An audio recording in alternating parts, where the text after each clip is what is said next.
Chains rattle broken, now we rise. Flag in my hand, stars burn the skies. Truth ain't dead, though the liars try. They scream loud, but the words all die.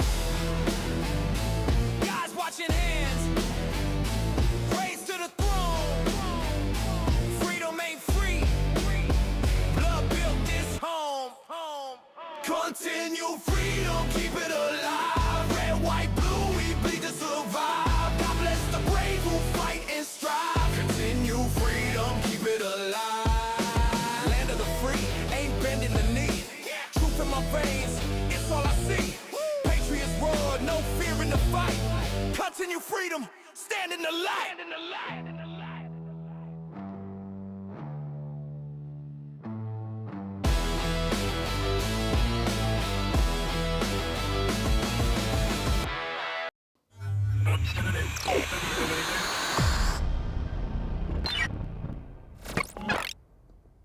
All right, another live stream. Thank you guys so much for being here. Ben is number one in the chat tonight.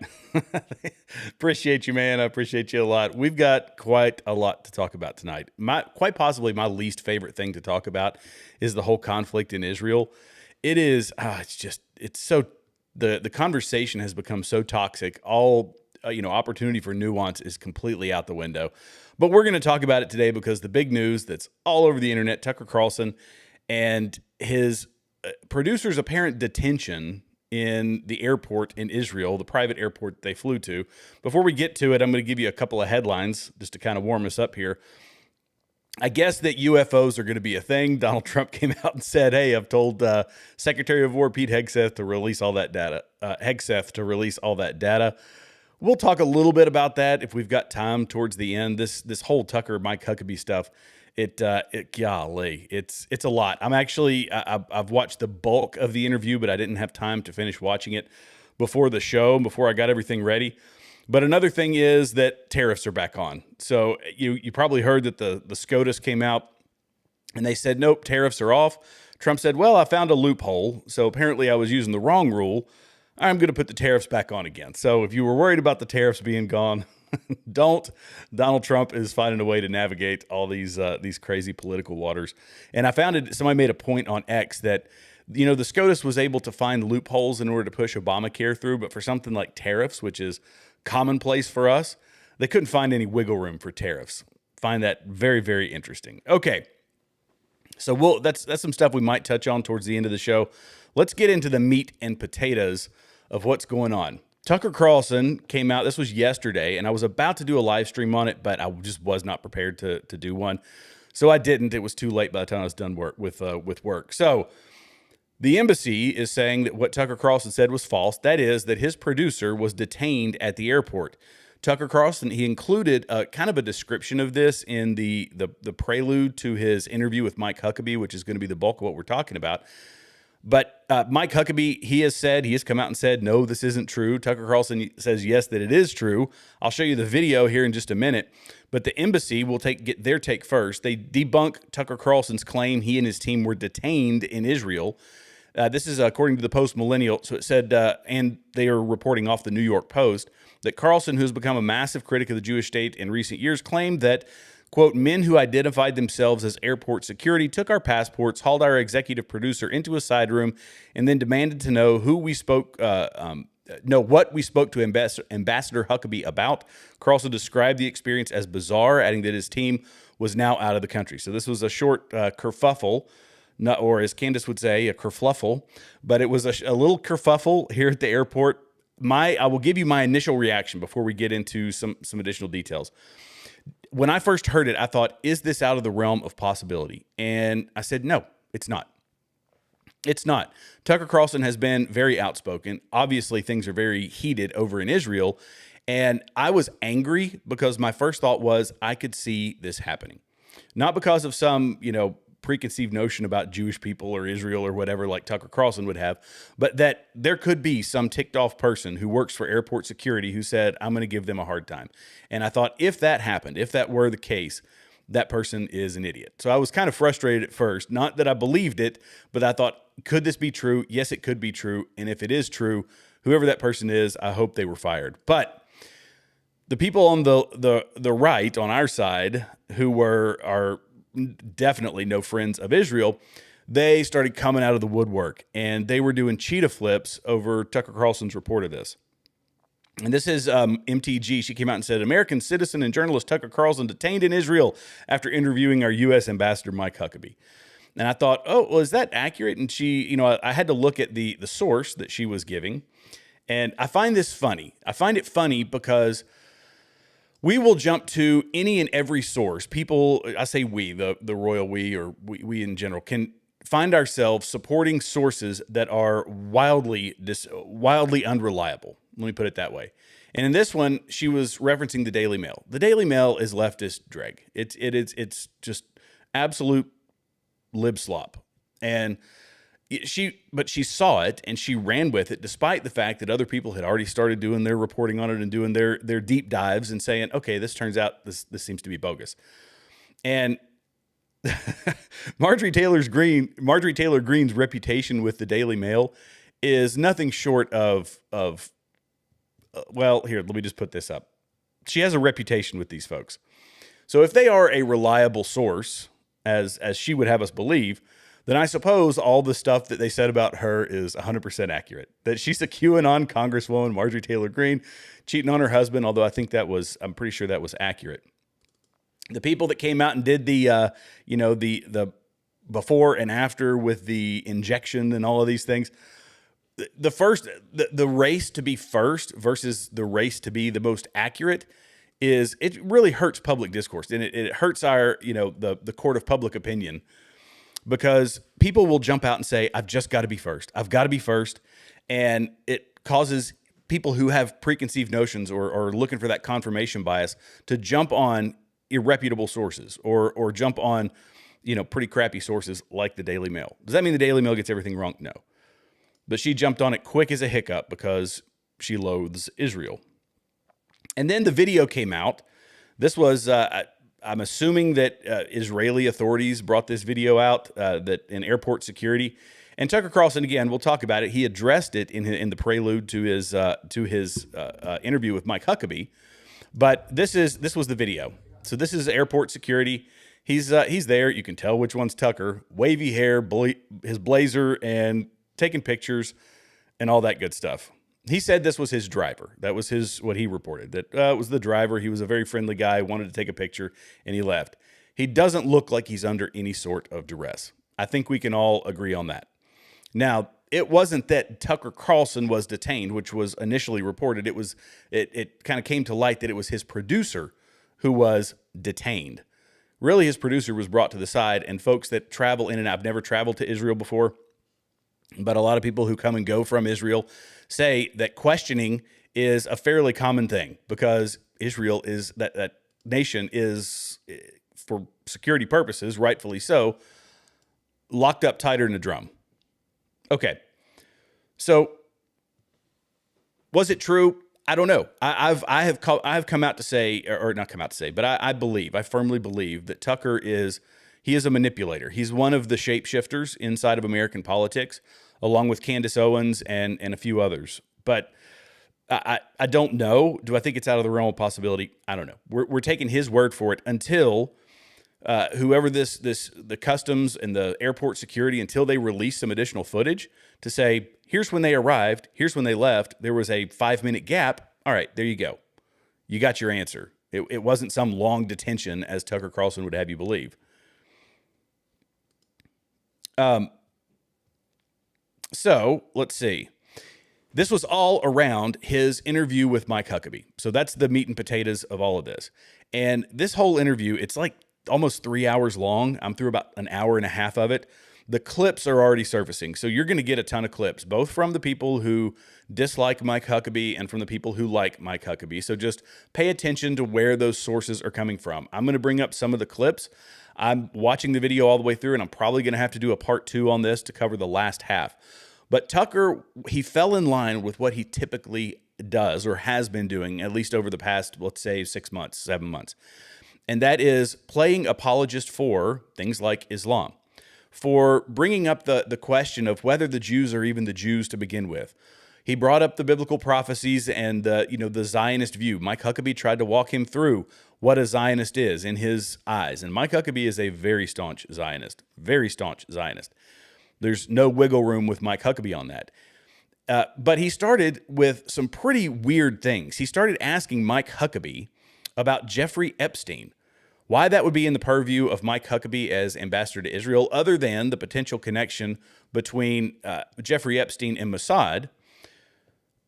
What you find is that these folks, they go straight for the Jeffrey Epstein and Mossad. But what we have found is that Jeffrey Epstein has connections to Mossad. He has connections to the CIA. He has connections to a lot of intel agencies. How all this came about is still a question to be answered.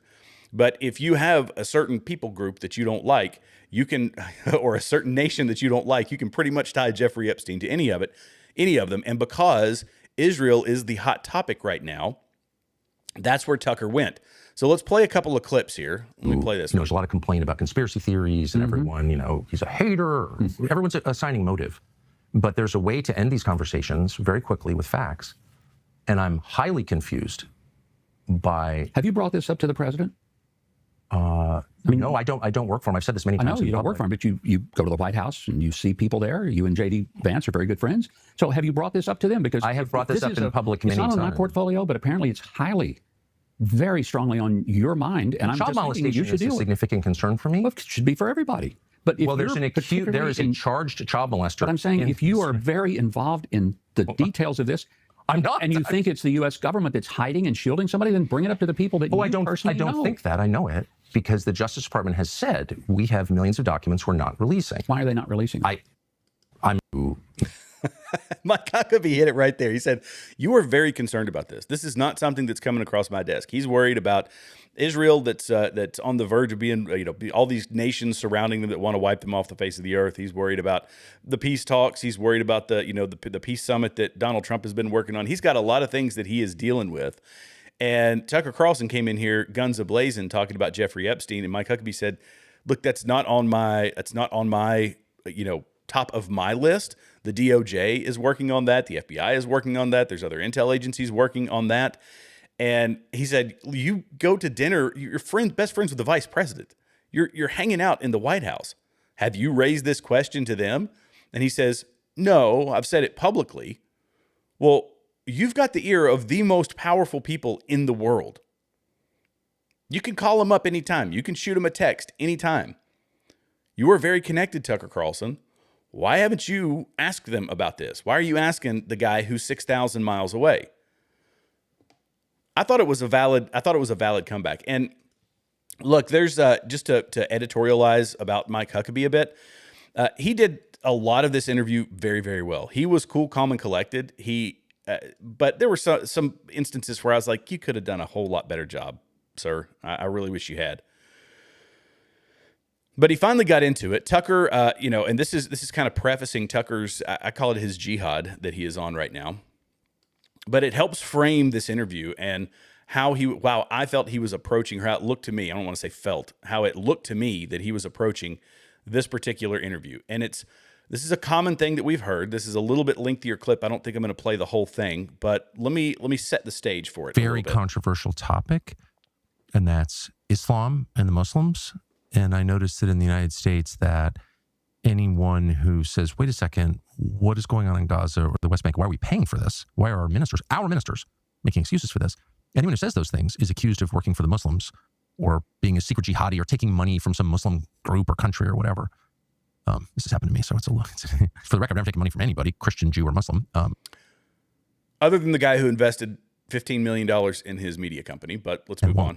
But whatever, the point is, the response is, I don't want to talk about what your tax dollars are doing because Islam is so scary that we just have to go along with this or else we're all going to be living in a caliphate. Yes. Have you noticed this? Well, this has been the media narrative, and we are told by Christians, and because I minister among Christian circles, that this is a cosmic battle between God of the Bible against his enemies. Yes. This is between good and evil, Islam versus the West. Yeah. Once you frame a conflict like this, you are destined for perpetual animosity and perpetual wars. That's the whole point. It was the point of 9/11, obviously. So do we have our differences theologically with Islam?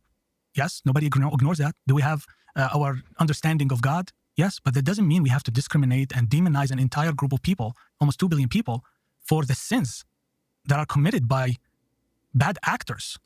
By 25%. So the polls that I've brought up on this channel before, around 25%. Some polls are higher. They've gone to multiple Muslim, even to developed Muslim countries, believing whether and asking people how many of you, what percentage of you believe that violent jihad is acceptable at some level, and those percentages are high. They're in the upper 20s is generally what it is. So the number I've kind of settled on is a few hundred million out of the 2 billion believe that radical jihad at some level is acceptable. And again, the good versus evil, I get it. I get that argument. But that's life in general. That's the world in general. There's always evil forces in the world. To take a religious perspective out of it, I think makes you lose perspective. You start to see that you start to think that people are inherently good, and biblically that's just not true. We are inherently bad people. War is the norm. Peace is a luxury, and we're always striving for peace. That's what we're trying to do. But when he says that, the ancient things, we've got to live together, work together. Egypt, Syria, Iraq, formerly Mesopotamia, Palestine, Algeria, Tunisia, Libya, Turkey, huge parts of Afghanistan, Iran, all of those used to be Christian parts of the world. This has been millennia, thousands of years, starting in 300 to 600. Christianity was dominant. Starting in 630, interesting what happened in 630. 630 to 750, Islamic conquest began. 750 to 1200, religious shift started taking place. 1200 to 1500, collapse of the Byzantine Christian East, and then 1500 to present, Christians become the minority. This is a blueprint that is laid out in ideologies, the same ideologies that Israel is fighting against. So do we have common interest in that way? Yes. I think to play apologist for them is doing a disservice to the American people. It's doing a disservice to the security of our nation. And we have to walk this fine line, because I hate war. I was part of the 9/11 generation. I did my deployments and war sucks. Should we be in war? We should avoid it at all cost. But some people are telling us that it's going to be perpetual war again, and Tucker Carlson is one of those. He said it after the 12-day war with Iran, but now he's saying it again with Iran. Here we go. I wish we never had war. Why do we have war? Oh, actually, have one with Iran, it looks like. How many Americans do you think will die in that war? I hope none. None died last year when we participated in the 12-day war. Not one. My You sense said is- 20,000 would die, and they didn't. I said could, and they could have. And But they they didn't. could die now, and that's a real risk. How many boots on the ground do you think the U.S. has supplied for Israel over the course of its life? How many times have we put soldiers on the ground for Israel? Well, we had the Iraq War, which was for Israel. No, I it think wasn't it's for Israel. How was it for us? Well, because it was a retribution against 9/11. Now, was it the best idea? Was It was Iraq not for- involved in 9/11? Our government thought so. Why are 9/11? So it's war, it's war, it's war. Everything we do is going to be war. Donald Trump has kept us out of them. I think we can all be honest with that. Let me say hey to some folks down in the chat, by the way. Smiles, welcome aboard. KC, welcome back. Good to see you. Of course, I've already said hey to Ben. Ben is down here in the chat. You guys, if you're on, feel free to hop down in the chat. It's a great place to be. We got some wonderful folks. Oh, MTX. Habitual, let's see. She did cheat on her husband. Habitual. Here we go. Thank you, MT. I appreciate it. Oh, talking about MTG. Talking about Marjorie Taylor Greene. Yeah. Yep. Let's see. Tucker. I'm bringing up some comments now. Generally, I wait till the end, but you guys have been patient. Let's see. Tucker is so obsessed with people. Let's see. Who else have we got? Well, we've got, I saw Smiles. Iruli. I think that's how you say that. Interesting. Megan, welcome back. Man, we got a bunch of great folks in here. Eric, welcome back. Natalie, good to see you guys. This is great. Okay, so let me get back to it. Tucker Carlson, he's saying war, war, war, war, war. He's doing the fear-mongering thing. I think we're all a little exhausted by it. But in the process of talking about war, well, let me get back onto this. Hang on, I lost my train of thought here. Lost my place. let's see. Oh, okay, here we go. So Tucker, he's saying we're going to have another war. Israel's going to pull us into another war. Now it's kind of like the boy who cried wolf. You just sort of roll your eyes at it, and at least I do, and I think, okay, whatever, dude. Like, you're going to say what you're going to say. Mike Huckabee handled him pretty well. Let me pull up this clip next. I'm kind of going out of order now because we were talking about war. When they talked about the war in Gaza, Israel versus Gaza, one of the things that really blew my mind is Tucker Carlson saying that under no circumstances,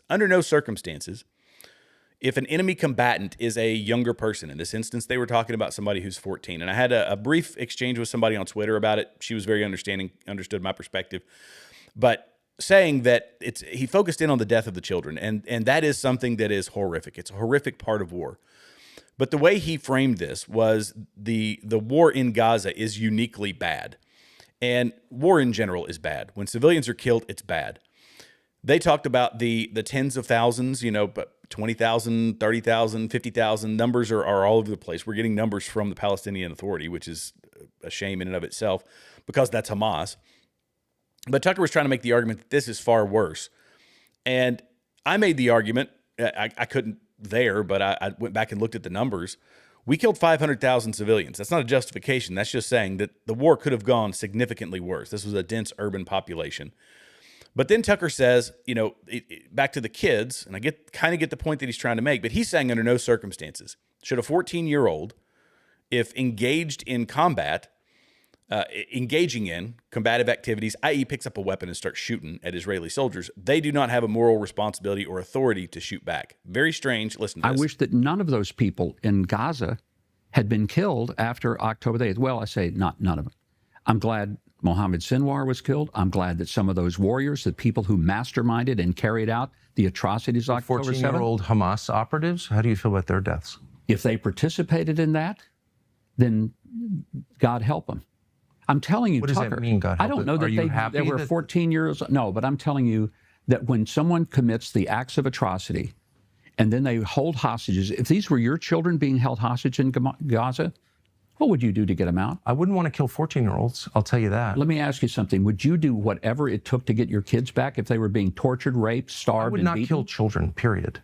Well, I'm just telling you. And I would never make excuses for killing children either. And I'm not talking about targeting children. I'm talking about... You told me that 14-year-olds deserve to die because they were working for Hamas. I'm telling you... My question is, can you hear yourself? I do hear myself. So do you think a 14-year-old child has agency?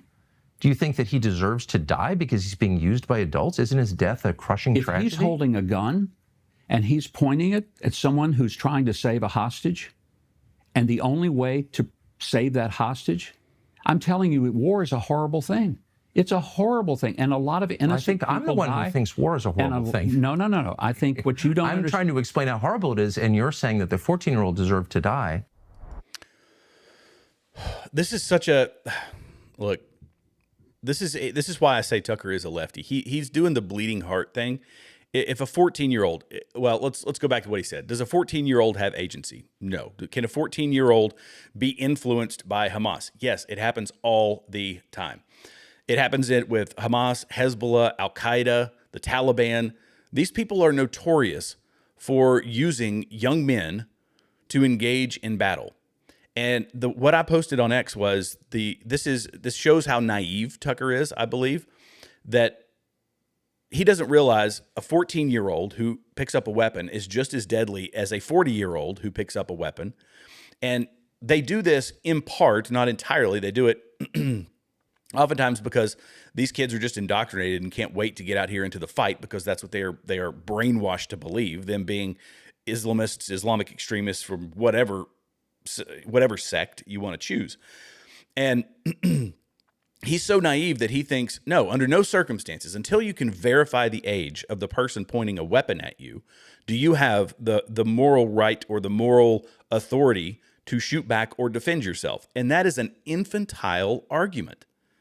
It is. A bullet does not, it's just as deadly coming from a 14-year-old as it is a 40-year-old, as it is a 50-year-old, as it is a 20-year-old. It does not discriminate, and it is one person's life versus the other. And the way you can distill this argument down is Your moral authority, if a 14-year-old points a weapon at you, your moral authority is to die. Or your moral obligation is to die. That's what you're supposed to do. So Mike Huckabee is saying they're using child soldiers. And Tucker says, I don't care. You don't ever shoot one of them. But that just shows a complete naivety on how Islamic extremists operate. In part, they want this conversation right here to take place because it plays well for them in the PR battle, the very PR battle that Charlie Kirk wrote Benjamin Netanyahu about and said, you guys are losing. And he's coming from a very skewed, well, I say skewed. He's coming from a position of bias. This is another clip Europe. from, and we had to this will back up here. From his interlude or his prelude to the whole interview, listen to how he frames Israel. We flying in from Europe, and we had to be in and out really quickly. So at great expense, we chartered a plane, which I never do because I'm cheap. But we did. And so then I said to them, okay, I want to send you the flight information, tail number, flight number, route, and I want you to pass that on to the Israeli military just so, they don't mistake us for an Iranian drone or something. I mean, not to be paranoid, but again, this is probably the most violent country in the world, Israel. Is there me flying in from Europe? The most violent country in the world, Israel. I would love to see the historical stats on that. As I just explained, the rise of Islam for the past millennia has been that of conquest, killing, destroying, violence. This is conversion by the sword, all the things that they do, all the things that they have done. But we're going to sit here and say that Israel, the little sliver of land the size of New Jersey over in the Middle East, is the most violent country in the world. It's entirely disingenuous. This is what he does. The linguistic gymnastics that he goes through to try to make a point is, and I think, by the way, I think he said this and was doing this because you only capture people in a video. Like if I get a video, my last video, 2,000 people, 2,200 people, whatever it was, watch that video. There's average on YouTube. People are not watching, not everybody is watching all the way through. So not all those views are people watching 100% of your content. And if you want to capture the bulk of the people, the bulk of that audience, and you want to get a message across, it needs to be in the first 15 minutes, 20 minutes of that video.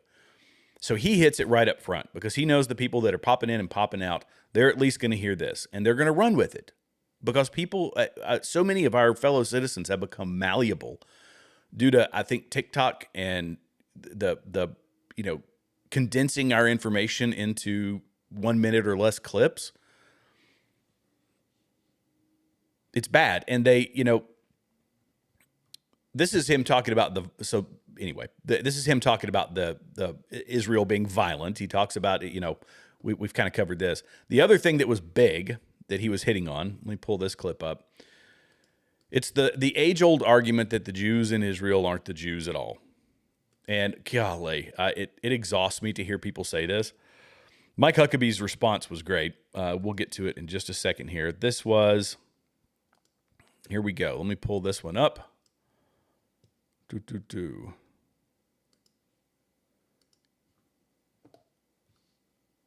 Ones who have the right to have this land, correct? Yes. Okay. Why don't we do genetic testing on everybody in the land and find out who Abram's descendants are? It's really simple. We've cracked the human genome. We can do that. Why don't we do that? Would you be against doing that? I have no idea what that would prove. I mean, maybe it would be. What do you mean? It would prove who Abram's descendants are and who has a right to live here and who doesn't, according to the theology that you yourself just explained. And so I'm very confused as to why we don't do that.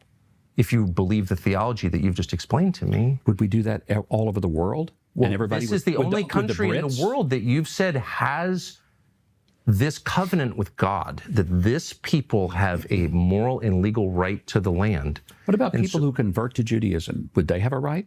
Well, you've just said. I mean, there are converts to Judaism, so you just told me they can make aliyah. They may not have. You've just DNA. told me that it doesn't matter. You told me moments ago, I'm trying to keep track, Okay. that it doesn't matter whether or not you believe in God or whether or not you practice Torah Judaism or Rabbinic Judaism, which is something else that I don't even know if we should, I don't even know what that means. But it doesn't matter whether you're, quote, a religious Jew or not. What matters is that you are part of the Jewish people to whom God gave this land that extends from the Nile to the Euphrates. And so if you believe that, wouldn't you want to know with a burning passion who those people are? And because of science, we can now know who those people are. So why aren't we finding out? I guess you could propose a DNA test for everybody who comes here, everybody who lives here. But the point I'm comfortable with secular nation states where it's none of this is done on the basis of blood. I'm uncomfortable with that. I'll just Let me give you my perspective on this. This is interesting. Mike Huckabee came back, and I guess I didn't grab that part of the clip. He said they speak the language, they practice the religion, they have the heritage, they have the lineage. So you tell me, are they the actual Jewish people or not? And what he's referring to are Ashkenazi Jews, and people that were, because we remember this, or we know this historically, the Jews were dispersed. There was a very small, I guess diaspora of Jews in the Holy Land since 3,800 years ago, or however long it's been. So we know that there were a very small number. They were dispersed around the world. They were in Europe. They were all over the place. And there's now the argument that Ashkenazi Jews aren't actual Jews. I started doing research on this, and there have been a boatload of people who have done DNA testing already. But Tucker, he purports, or he says, we shouldn't care about other countries. Who in the world cares about another country? And yet now he's saying, let's do genetic testing on these people to make sure. Well, okay, let's just assume that that's a reasonable thing, which I don't think that it is. But if you do that, what's the end result? Oh, we now know. The United States, are going to force genetic testing on another country to make sure that you are pure of the proper blood in order to stay here. What does that do other than help him prove a conspiracy theory that he has bought into? One that's unfounded. One that's been debunked by a lot of people. People don't like to acknowledge that, but you can find it. You can research it online. I didn't pull up any of the studies today. I just thought this was absolutely absurd.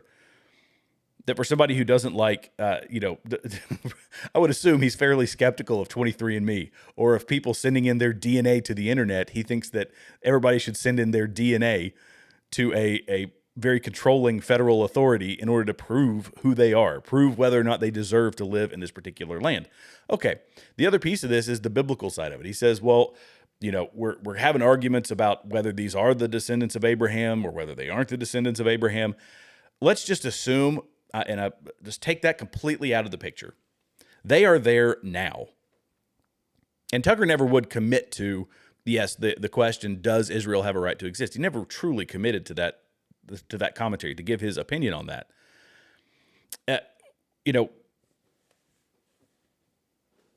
They're there now. And how did they get there? They got there through diplomacy. They got there through warfare. They got there through all the things that typically happen before a nation is formed. Sometimes, if you look at the Middle East, it was just divided up along random lines, and then you've got long-term conflicts because of those lines being divided. It's not dissimilar from Israel. Israel was able to negotiate for the land that it sits on now. It was bigger, and it's given up a lot of land over the years. It gave up the Sinai. So what difference does it make? Just take all of that out of the picture. What difference does it make? Because they're there now. So it's the only nation where they have to justify their existence. And he goes on to say, let me see if I think I've got the clip on this one. Let's see. Presses claims and Gaza. This one. Let me make sure I pull it up right. Oh, do.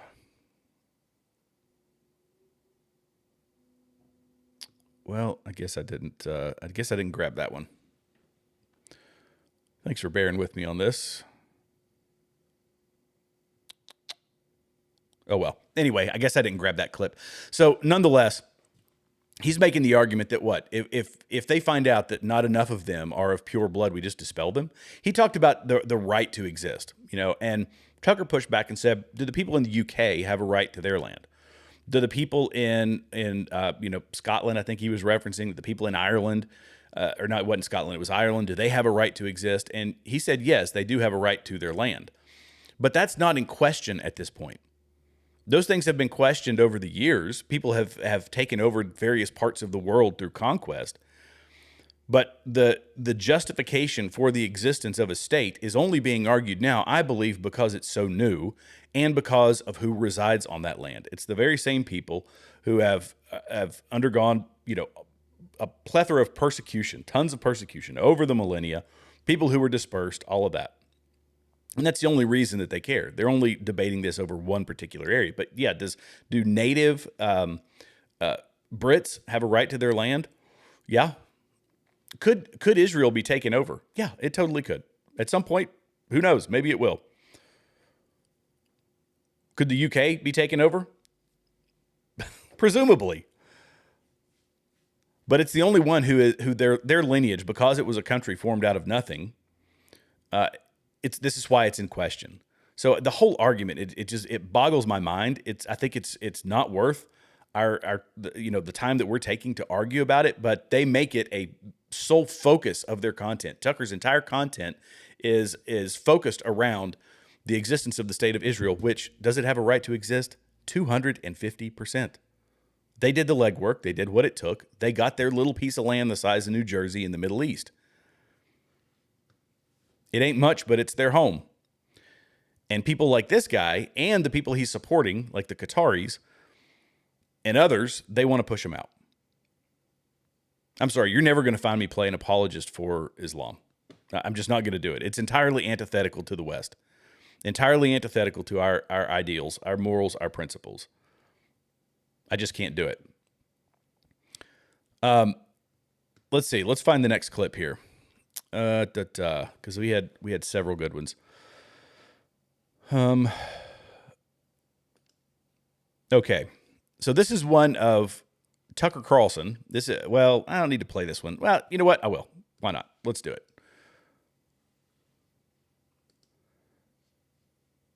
Something? Yes. Whoa. So this is Tucker Carlson platforming, the word that Tucker Carlson hates, Anthony Aguilar. So let's listen to this. You platform. Had him on your show, Tony Aguilar. Don't platform anyone. Well, you interviewed. Not a liberal, Tony so Aguilar. I don't platform people. Okay, you interviewed Tony Aguilar, who claimed that IDF soldiers killed a little boy in his presence. That didn't happen. Okay. It did not happen. I don't know. Let me give you the story. know if you know whether it happened or not. Well, I can tell you why I know it didn't happen. Okay. Because we found that little boy less than a week later. All right. I was involved, heavily involved, in helping to extricate him from Gaza. 4 different countries were involved in getting he and his mother to safety, get them out of there. Tony Aguilar is a liar. Okay. Tony Aguilar claimed that he saw an IDF soldier shoot the little boy. He was fired from the GHF for cause, and he begged for his job back, and they wouldn't give it back because they didn't want him. And he told them that if they didn't give his job back, that he would burn them down. Okay. So he goes out. No, let me finish this because it's important for you to understand. Right. So this guy then goes out and makes up this story that he witnessed IDF soldiers shooting a little boy. I don't know that he made it up. He seemed to believe it to me. It's possible he's wrong. I've been wrong many times. Well, this is a little bit more than just missing a fact. He claimed to be an eyewitness to the murder of a little boy. Okay. A little boy that a week later we found. And you're sure it's the same little boy? We're absolutely How certain. do you know that? Because we had pictures of him. We had descriptions of him. We know his name. We know his mother. Okay. He was extricated out of Gaza. It was a very delicate situation to get him out because if Hamas had found out that he was still alive, they would have killed him in order to validate Aguilar's story. How do you know that? So he gets out. How do you know Hamas would have killed him? Why would they? Wouldn't they have wanted to kill him? Because that way they could have said that this story was true. Look, that Aguilar, I'm just telling you that what you're saying is true and I have no basis of knowing. Yeah. I'm really glad because I don't want little kids to get killed, even 14-year-olds. Okay. You shouldn't want anyone to get killed. But let me ask you, is it true? He also made the claim, and he had audio of it and video too, that U.S. contractors were using live ammunition to disperse crowds. And he had video of that. Do you know did he make up that video? There were times, here's what happened. Crowds would come toward the sites. They were given verbal warnings, and then they were given additional verbal warnings, and shots were fired either in the air, sometimes in the ground. And if they continued to come and threaten, there were times when there were people who were engaged in firefights. That happened. Oh, they were armed? Sometimes they were. They were. Do you know of specific instances where they were armed?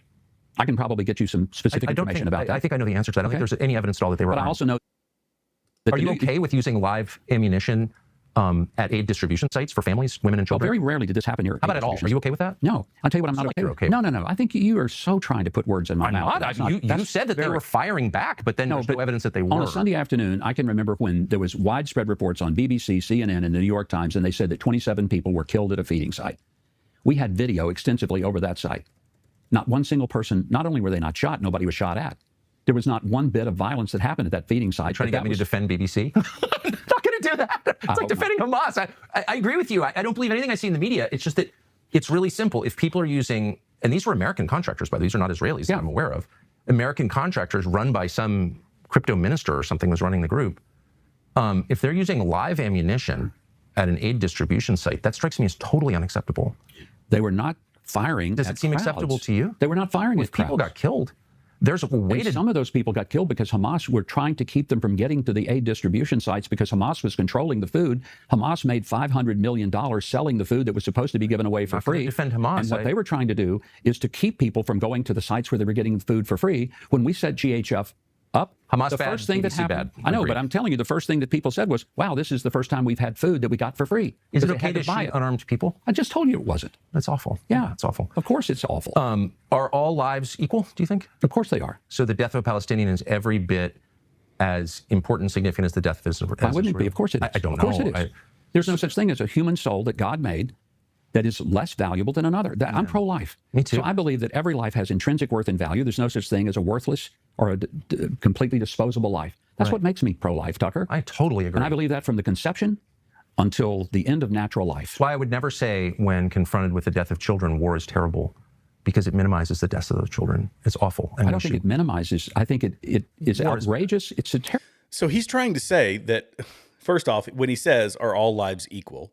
He is trying to say, oh, well, or is it, because there's people say that a Jew believes that a Jewish life is more valuable than any other life, whatever. He's trying to get Mike Huckabee, and Huckabee's like, no, I'm a Christian. Every life has value. But then Tucker says, well, just to say that war is terrible, well, it's just that just downplays the death of these children. And we talked about it just a little while ago. These people use young people as combatants. You can't stop and ask for an ID in a firefight. You can't stop and do age verification when somebody is pointing a weapon at you. And Huckabee did a good job. He admits, look, live ammunition being used at these aid distribution sites, the manipulation of the story around a lot of this is really quite wild. So I've seen that. You can see, by the way, that they go on to talk about basically the propaganda, and they talk about how Hamas was warned every time that they were about to do a strike, that Israel was doing a strike. They were sending pager messages, they were sending text messages, they were doing leaflet drops, which we actually tried some of that, not for that purpose, but for other purposes. It's a big logistical move to do leaflet drops and to do all of this to notify people. And I always made the point, how did they get this very clear 4K footage of rockets hitting buildings? You don't know when a rocket's going to hit. You don't know which building. How did they know? How did Hamas flood the internet with hours upon hours of footage of buildings exploding? It's because Israel was letting them know exactly which building was being hit. And there's two ways to get footage. Somebody is there with a camera or a cell phone because they know that it's going to happen, or there's a security camera on that building. And why would you have a security camera on that building? Because it is being used for their insurgency. It's being used for their military operations, for the Hamas military operations. This is how we got the clear footage. They either knew or they had cameras on the building and it was a military target. Because you don't know when a rocket's coming in. You don't know when a mortar's coming in or a JDAM's being dropped or whatever else.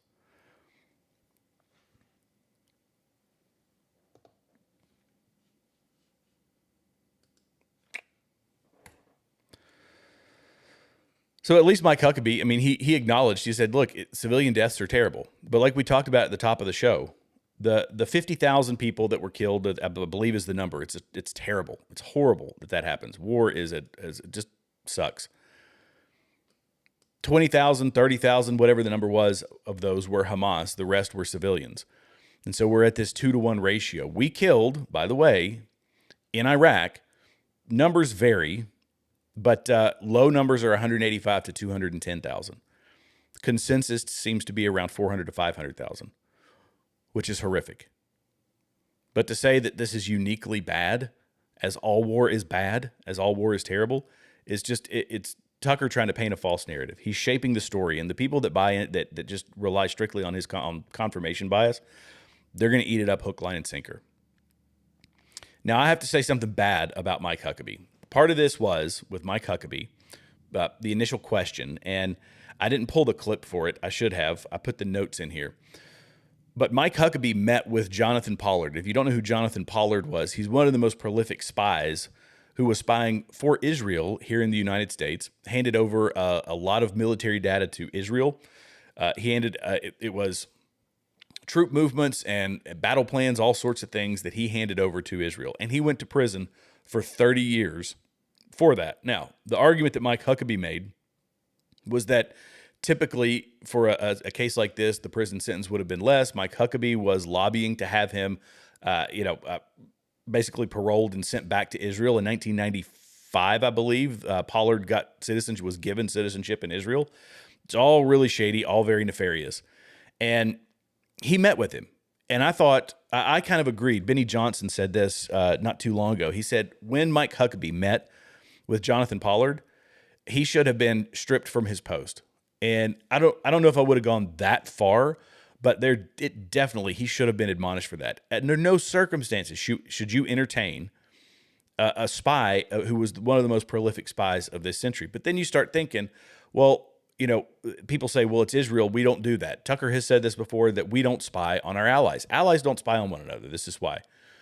So I went back to the record books, and I pulled up a few. So let's see. I copied it in here into the wrong spot. Let me pull up all the ones that we have had over the years. South Korea, let's see, France, Germany, Japan, Taiwan, the UK, South Korea. All of these people have had spies captured in our country. All of these people are allies. The French, when one of their guys got busted doing, I think it was corporate espionage, he said, well, everybody's doing it. It's not a justification, but to single out one country and say that no other country does it, when you hear that, it is flat out false.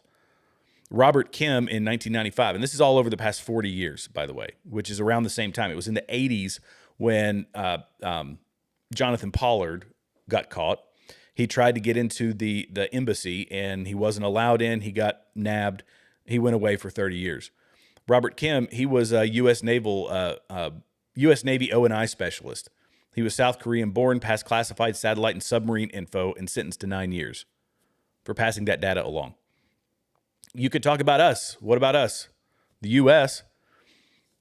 We spied on Angela Merkel, the German chancellor. NSA did. Do people do it? Yes. Is it bad? Yeah. Is it a thing that goes on? Yeah. But to single out one particular country is absolutely ludicrous. Here you go, in case people want to snip it. Boom. There you go. That was from Reuters. U.S. spied on Merkel and other Europeans through Danish cables.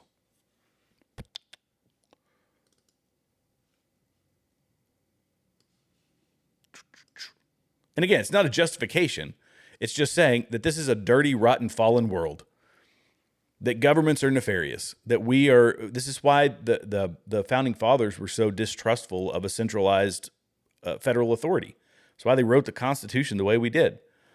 We as a country started to run roughshod over the Constitution in a lot of ways. But people want to make it unique to this one little country the size of New Jersey in the Middle East. Anyway, there's going to be more to it. Let me see if I missed any of my notes. Let's see. We talked about Israel's right to exist. Where are we at on time? Whoa, I'm already at 49 minutes. Thank you, guys. Oh, got more super chats here. Hey-oh, Chicago conservative. Thanks, man. Yeah, it's been blowing up, dude. We're doing pretty good. I appreciate you. Thanks for the super chat, brother. Oh, MTX. You got another one. DNA test, the Arabs too. No Levantine DNA back to Arabia, Jews, Judea, Arab Arabia, also dismantled Pakistan. It was established in 1948, same way. Yeah, so when we're talking about the formation of countries, diplomacy, warfare, conquest, all of these things are common. So that they've done it the same way. And some of them, again, like we talked about, when the Ottoman Empire fell, the land was divided up, oftentimes on chunks of land that it shouldn't have been. And we could say other people are being displaced from their homeland. The Nagorno-Karabakh is a prime example. Christians have been displaced in and out of the Nagorno-Karabakh for a long time. Just recently, I think it was last year. But what is unique about the Israel situation is, again, you go back to their relationship to the U.S. and how much pull they have in the U.S. This is kind of the talking point that everybody goes with.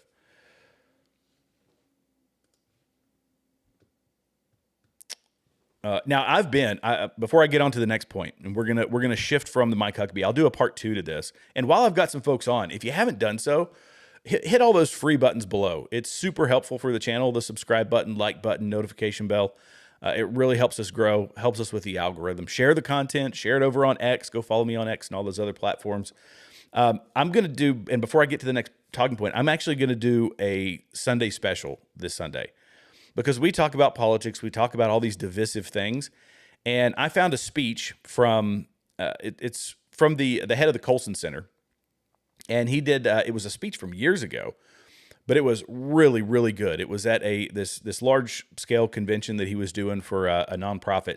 And the message was very great. It was wonderful. And it was about Christians being engaged in politics and being engaged in the culture. So I'm going to go do a playthrough. We're just going to sit and watch it. It's like an hour long, but it is such a wonderful presentation. I want to share it with you guys. So on Sunday, I'll post the time. I'll make a post for when I'm going to release it, and you guys can come. It'll be live. We'll sit and watch it together. So feel free to join for that one. It'll be fantastic. Oh, we got another super chat. Who we got here? Obama spied on Trump. We literally spied. Oh, that's such a great point. Yeah. Espionage and spying is, look, this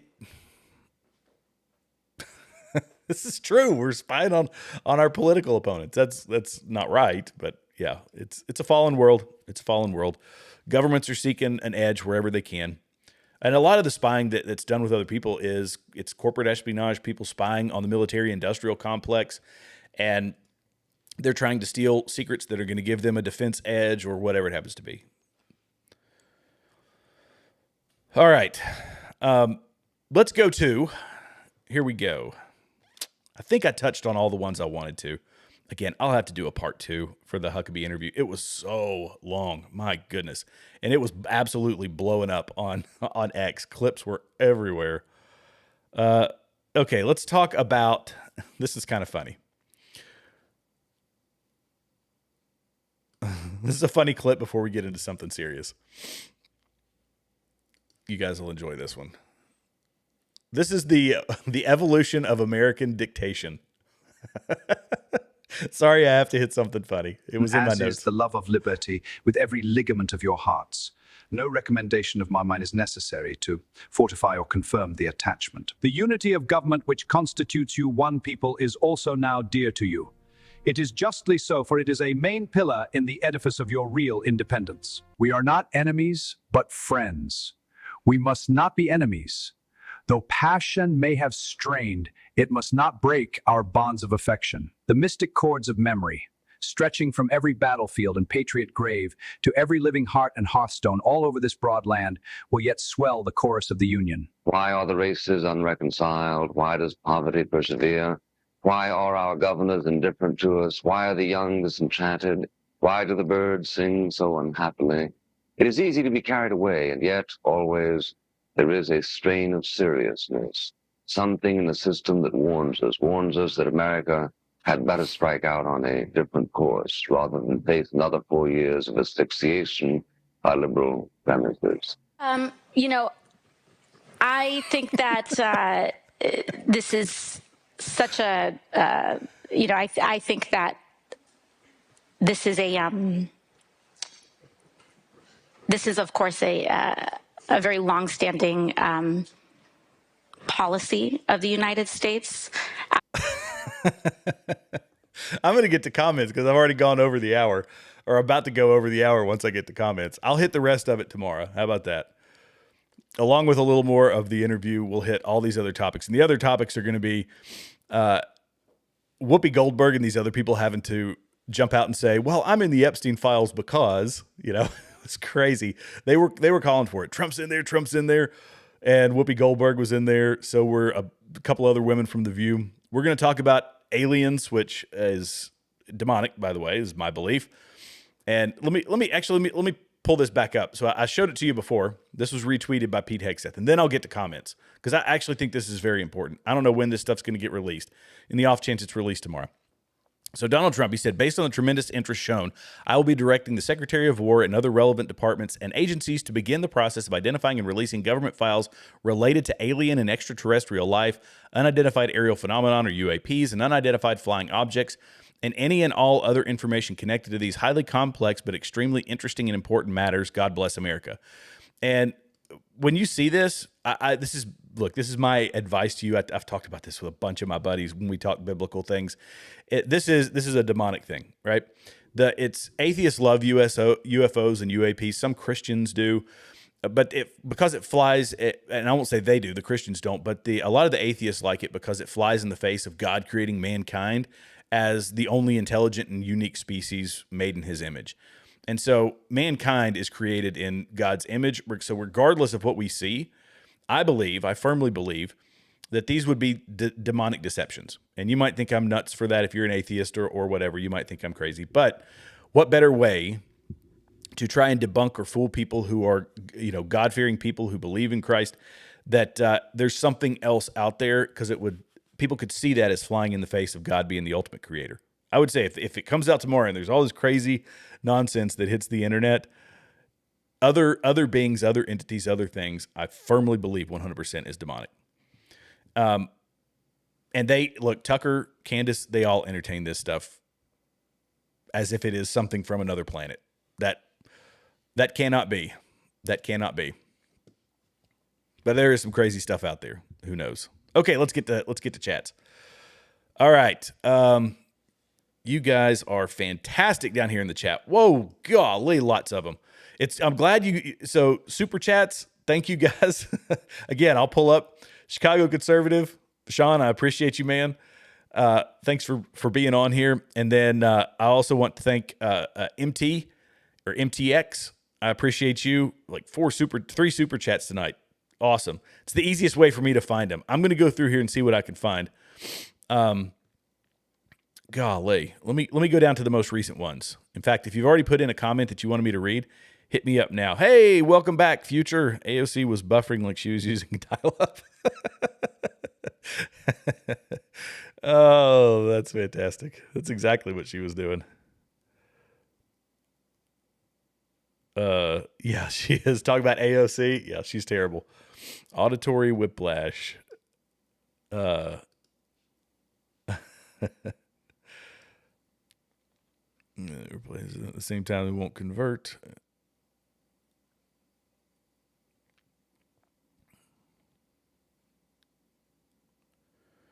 Let's see. Currency. Capital currency use, so of course, people who are lacking in moral standard will utilize. Secrets are a kind of capital or currency that can be used, and so of course, people who are lacking in moral standards will use. That's an interesting way to put this. Secrets are a kind of capital or currency that can be used, and so of course, people who are lacking in moral standard will utilize them. Yeah, and this is the power. Secrets, right? Hidden things. It's the power of the Epstein files. This is what he was doing. He was a power broker because of secrets. Foreign countries, China has been doing that. Let me see if I can pull a clip up. China's military versus the U.S. They are the worst. China is the absolute worst about stealing our technology.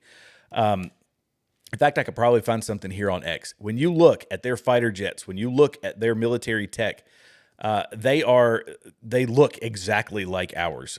China military hardware versus U.S. Let's see.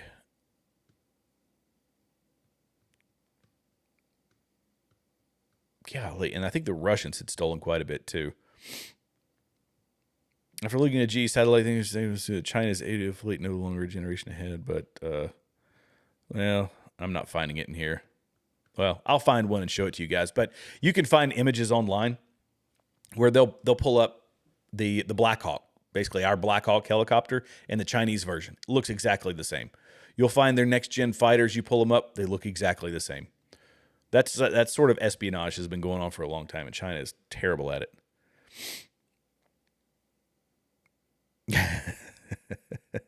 AOC looks like she's waiting for her internal. I'm going to get up to some of the comments up here towards the top a little bit, where we were talking about the hot topic for tonight. I wonder what happened to Tucker that he's become so defensive. He used to live here in D.C. area, and a lot of lefties threaten him. You know, Stockholm trauma.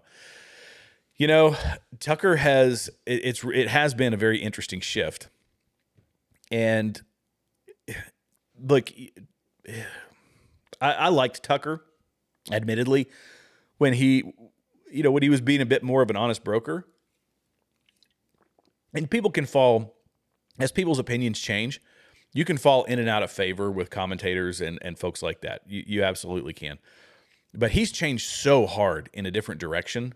So has Candace Owens. Candace Owens, if you watch her over the years, it's really crazy.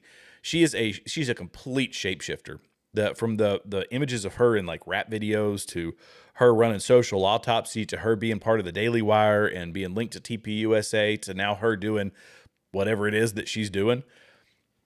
People change, and Tucker is one he's taken some very hard left turns. And I get the premise behind a lot of the things he's saying, which is, I don't like war. I don't want war. Well, nobody does.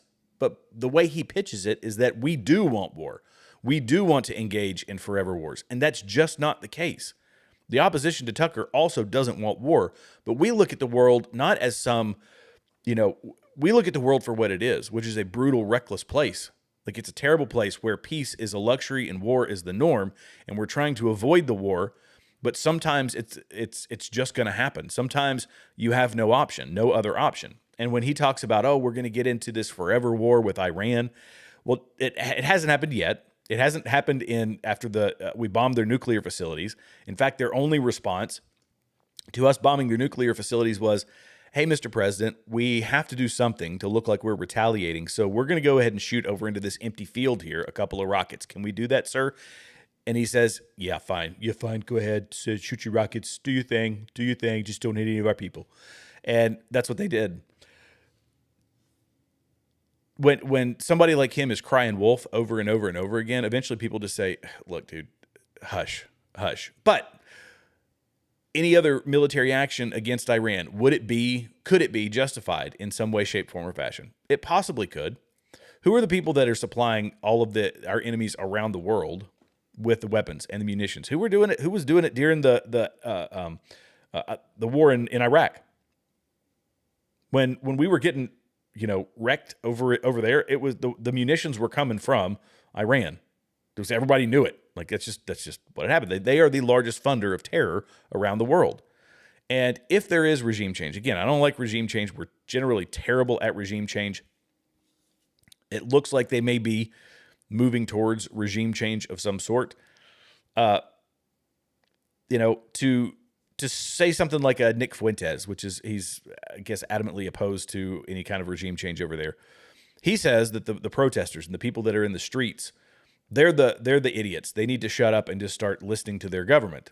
The same government that is oppressive, the same government that's a ruthless theocracy, as it typically becomes in these Muslim countries when the fundamentalists take over. Would that have an impact on security around the region? Yeah, but probably, because Hezbollah, the Houthis, everybody gets funding. They get money from Iran. So hopefully this can be done in a very strategic way. That's my hope for Donald Trump, so that we don't have to get into another stinking war. Because I've got nieces and nephews. I don't want them to have to go to this war. I don't want something that's going to last for another 20 years. Donald Trump doesn't want that, regardless of what some people might say.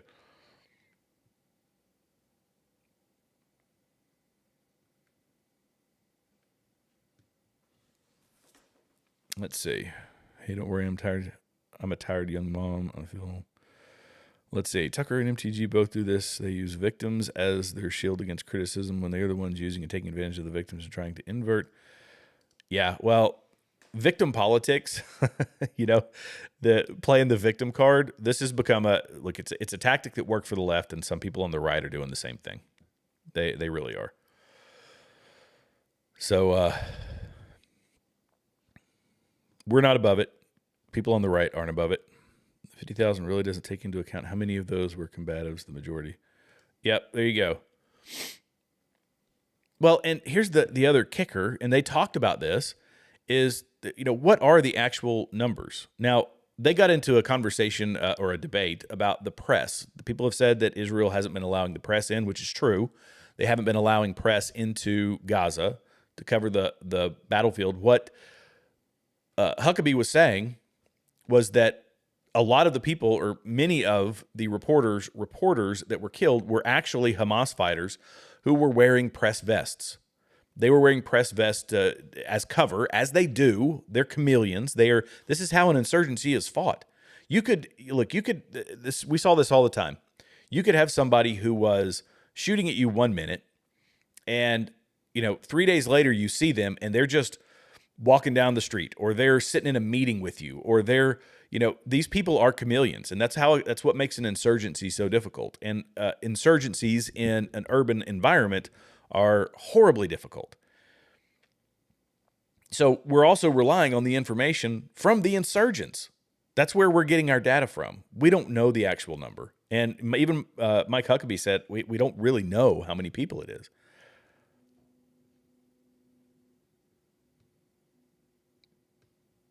Let's see.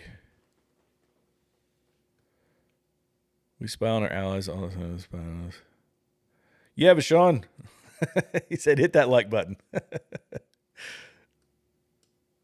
Good advice. That's good advice from the Chicago Conservative. This guy, by the way, he's part of the movement that has been shifting Chicago red. And if you look, I'll tell you, he takes Brandon Johnson to task over in these city council meetings. He really does. Dude, and that's something that a lot of people won't do, is get involved in their local politics. It's so important. It's so I was guilty of this. I was guilty of not getting involved in local politics in my own city, where we saw massive tax hikes. In fact, in an 18-month period, we had a 14% tax increase. Then they reassessed the values of our homes. They reassessed the value of our home, and the tax assessed value went up astronomically. It was like 35, 40%. And then as soon as the tax reassessments were done, they slapped another 20% increase on property taxes. So your property taxes just skyrocket. And maybe I could have held that off or had them slow it down if I had been involved in local politics. And I carry that with me to this day, which it was fairly recently. It was just a year ago. Let's see. AOC can take speaking lessons and Fed talking points, but put her under pressure without her Kamala Wi-Fi earrings. She's cooked. AOC can take speaking lessons and Fed talking points, but put her under pressure without her Kamala Wi-Fi earrings. She's cooked. This is a problem with the Democrats. Their candidates, the people that they've got, their potentials are absolute trash, and they can't function outside of a teleprompter. They really can't. You ask them any detail, like, explain a little more about that. Give me a little more data. Can't do it. They're like, I don't know. My handler didn't give me the appropriate talking points for that one. I think I played that in the last live stream I did. AOC, or maybe I was on a different podcast. We were talking about that. Wasn't on mine. Nothing crazy about what he said. Anyone who supports Islam is got Allah, go down that rabbit hole in a whole Islam. Yeah, there's some big rabbit holes about that. The failed painter, because I don't know if I could say his actual name on here, but he talked about the ways that he admired the Muslim, how he admired Islam. And look, do I know nice Muslims? Yeah, absolutely. I've worked with them. I had interpreters that were wonderful people. That was the last time I really interacted with them, but I had some interpreters that were wonderful people. They were very kind. They were very sweet. But there's also a lot of people who, if you take Christianity versus Islam and you apply it to its core, the bad people who are purporting to be Christians are not following the letter of the law. The good people who are practicing Islam, I'm sorry, they're not following it to the letter of the law. To the letter of the law is to get what you got that we talked about before, the conquest of Christian nations. To have, whether it's Jews pushed out of their land or Christians pushed out of their land, that's just what happens. And they even talked about it. In fact, let me play this clip. This is one I didn't talk about before. It's a very good one. It was from their, let's see. Here we go. I'm going to play this.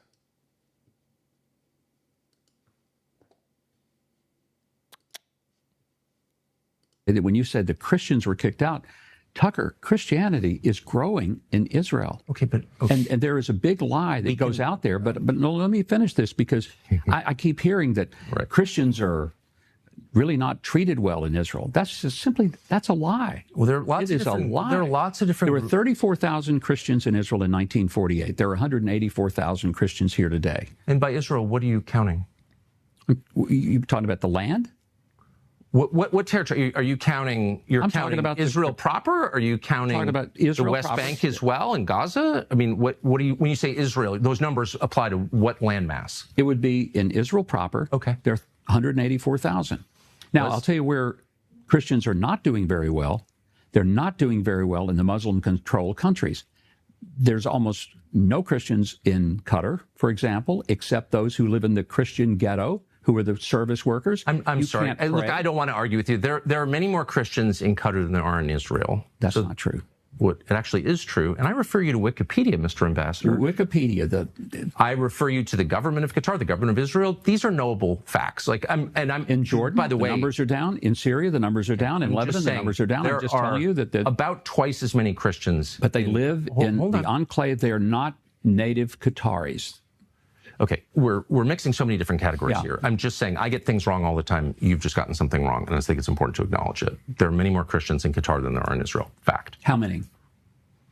Now you caught me. I don't know. I can look at my phone, but I was just there, and there are many more. Like whatever. And then on to another topic.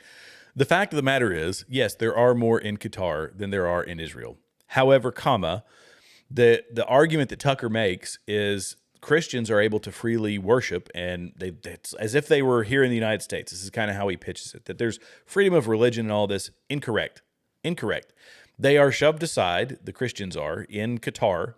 And in Qatar, they have their own compound where they cannot have outward expressions of Christianity. They can't have crosses. They can't have, they can't proselytize. They can't go out and talk to people in the streets about Christianity because conversion in Qatar is illegal. It's not allowed. And there are more, but the people that are Christian are the people that come from other countries like the Philippines and India and other nations. So they can practice their religion off to the side in the ghetto, in kind of walled in, segregated areas of Qatar. So he pitches it as this bastion of freedom, which is why he bought a house there, and it's not true. But Mike Huckabee was also wrong. 180,000. By the way, I would tell anybody on YouTube, look at So Be It. It's a YouTube channel, and they're actually Messianic Jews. But they're very sweet people, but they're actually talking to Jewish people about Christianity, and the debates and arguments and all those things they have are very interesting. I like it because it does kind of give you an insight into how Jewish people perceive, which they're obviously not favorable to Christianity. I mean, nobody would dispute that. But they are able to walk the streets of Tel Aviv and talk about Jesus Christ to people. That ain't happening in Qatar. Sorry, but it just ain't. Tucker would have you believe it would, or it does, and that's just not true. Yeah, Tucker's just like saying Al Jazeera talking points. Oh my goodness. Qatar keeps very strong hold of the Christians and have zero freedom. Boom, boom. There you go.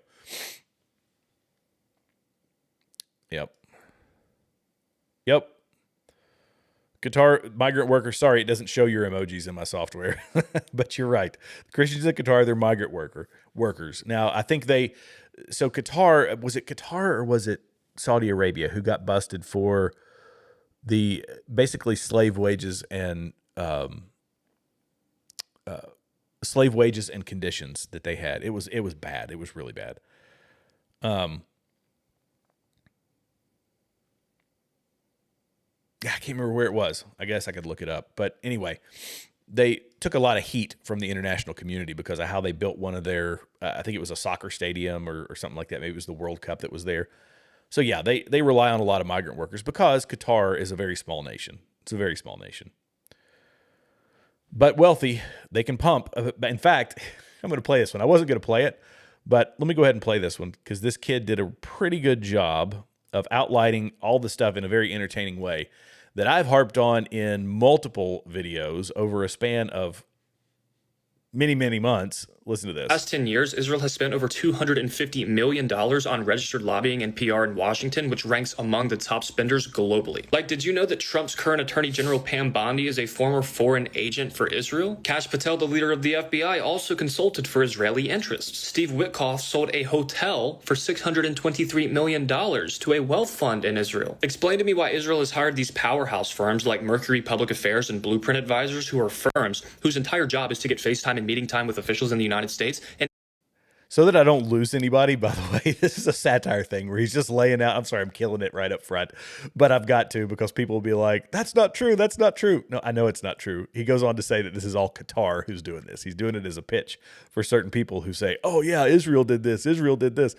No, it's Qatar. Israel logged more in-person meetings with Congress offices and federal agencies than almost any other foreign government. Tell me why Israel has donated billions of dollars, over $6 billion, which is the largest of any foreign contributor to American universities since 2001. Yeah, explain to me why Israel funds entire branch campuses at schools all across the globe where they actually have influence over the curriculum, what is taught in those schools, who has hired the professors, and they even have intellectual property rights and sensitive research projects. They're also allegedly, according to multiple reports and analyses, accused of downplaying Zionism's effect and how it has been detrimental to the Middle East and trying to frame all of their enemies like Hamas and Islamic terror as just the worst people on earth. Why has Israel poured money into a lot of Middle Eastern study programs at Harvard, MIT, Columbia, Stanford? Again, just quietly shaping and influencing the curriculum and how American students are learning about Israel, Palestine, Islam, and the entire region of the Middle East, all in favor of Israel. Why have over the last 5 years, Israel donated millions of dollars to think tanks here in America, and those same think tanks whose reports are ending up on the desks of our politicians, our senators, Pentagon planners, and all of our staff in the White House? Why is Israel pledging $500 billion, yes, $500 billion in long-term United States investments, which, by the way, is on top of tens of billions that they have already invested in American real estate and technology and infrastructure and energy? You have to understand that when it gets to that point, it's not simply investing, it is a literal embedding